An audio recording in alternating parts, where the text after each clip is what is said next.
ನಮಸ್ಕಾರ ಸ್ನೇಹಿತರೆ, ಇವತ್ತು ನಾನು ನಿಮಗೆ ಒಂದು ಚಿಕ್ಕ ಕತೆ ಹೇಳ್ತೀನಿ. ಈ ಕತೆ ಕೇಳಿದ ಮೇಲೆ ನಾವ್ಯಾಕೆ ಬೇರೆಯವರಿಗೆ ಕೆಟ್ಟದ್ದು ಮಾಡಬಾರದು ಅಂತ ನಿಮ್ಗೆ ಅರ್ಥ ಆಗುತ್ತೆ. ಕತೆ ತುಂಬಾ ಸಿಂಪಲ್ ಆಗಿದೆ, ಆದ್ರೆ ಇದರ ಹಿಂದಿರೋ ಅರ್ಥ ಮಾತ್ರ ತುಂಬಾ ದೊಡ್ಡದು. ಒಂದು ಹಳ್ಳಿಯಲ್ಲಿ ಒಬ್ಬ ಮಹಿಳೆ ಇರ್ತಾಳೆ. ಆಕೆ ಪ್ರತಿದಿನ ದೇವರ ಹೆಸರಲ್ಲಿ ಒಂದು ರೊಟ್ಟಿಯನ್ನು ಮಾಡಿ ಅದನ್ನ ತನ್ನ ಮನೆಯ ಕಿಟಕಿ ಹತ್ತಿರ ಅಥವಾ ಗೋಡೆ ಮೇಲೆ ಇಡ್ತಾ ಇರ್ತಾಳೆ. ಆದ್ರೆ ದಿನ ಒಬ್ಬ ಭಿಕ್ಷುಕ ಬಂದು ಆ ರೊಟ್ಟಿಯನ್ನು ತಗೊಂಡು ಹೋಗ್ತಿದ್ದ.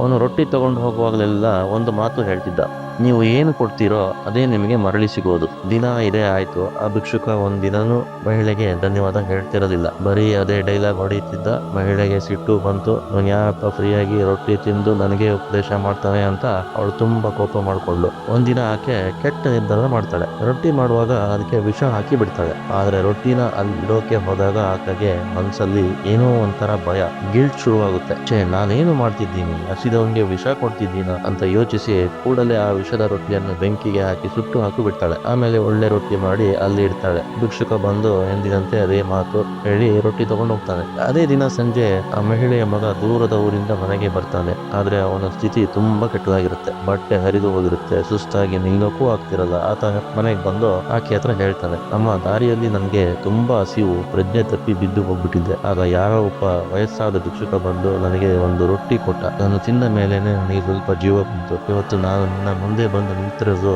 ಆ ರೊಟ್ಟಿಯಿಂದಾನೆ ಅಂತ ಹೇಳ್ತಾನೆ. ಆ ಮಹಿಳೆಗೆ ಒಮ್ಮೆಲೆ ಶಾಕ್ ಆಗುತ್ತೆ. ಆಕೆ ವಿಷ ಹಾಕಿದ ರೊಟ್ಟಿ ಏನಾದರೂ ಇಟ್ಟಿದ್ರೆ ಇವತ್ತು ಆಕೆಯ ಮಗನೇ ಇರ್ತಿರ್ಲಿಲ್ಲ.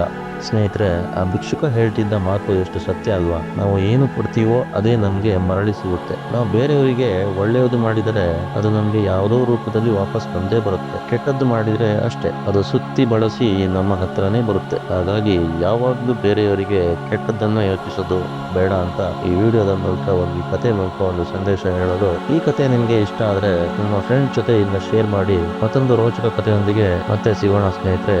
ನಮಸ್ಕಾರ.